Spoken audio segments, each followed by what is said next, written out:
रामावतार में भगवान जब रावण से युद्ध करने जा रहे थे, अब आपको आश्चर्य नहीं होता वानरों की सेना लेकर के गए? इतने बड़े बड़े राक्षसों से युद्ध करने के लिए ठाकुर जी वानरों की सेना लेकर के गए। जो रामावतार में हुआ वही कृष्णावतार में हुआ क्या कि जब राम रावण युद्ध के लिए वानर सेनाओं का चयन किया गया तो श्री राम जी ने अपने जैसा बल समस्त वानरों को प्रदान कर दिया। मतलब भगवान में जो 6 भग होते हैं, 6 ऐश्वर्य होते हैं और जिन शक्तियों से साक्षात भगवान नियुक्त होते हैं, उन सब भक्तियों का अंश वानरों को दिया ठाकुर जी ने ताकि वे युद्ध कर सकें। नहीं तो रावण की सेना कोई सामान्य नहीं थी। इनके नगर की रक्षा करने वाली द्वारपाल पे बैठी हुई, द्वार पर बैठी हुई लंकिनी इतनी खतरनाक थी।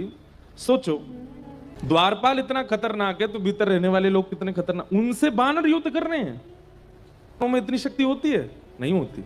राम जी ने अपनी शक्ति से युक्त किया वानरों को। इसीलिए हनुमान जी महाराज कहते हैं तब प्रताप रघुनाथ। ये मेरा बल नहीं है, ये राम जी का बल है।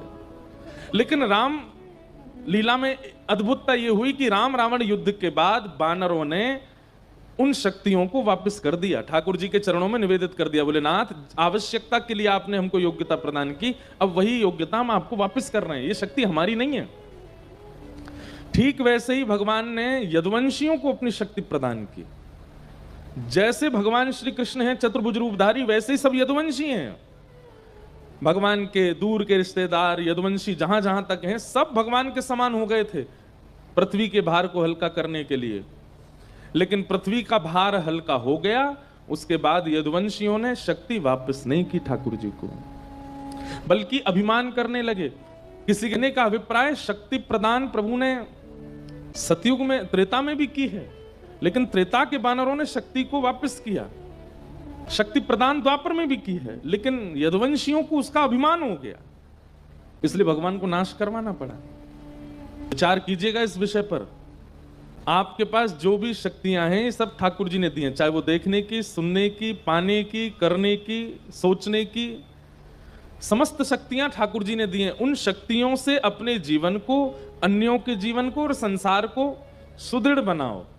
लेकिन आपको पता है हनुमान जी महाराज कितने बलवान हैं, पूरा विश्व जानता है, सब लोग उसकी चर्चा करते हैं। लेकिन हनुमान जी महाराज अपने बल को सदा छिपा करके रखते हैं। अपने प्रकट करने में किस स्थिति में आते हैं? प्रभु चरित्र सुनवे को रसिया, कथा सुनने के रसिया हैं। हनुमान जी अति बलवान हैं, अति बुद्धिमान हैं, सर्वगुण संपन्न हैं, लेकिन ठाकुर जी की भक्ति से सारे गुणों को दबा के रखते हैं, उनको प्रकट नहीं होने देते।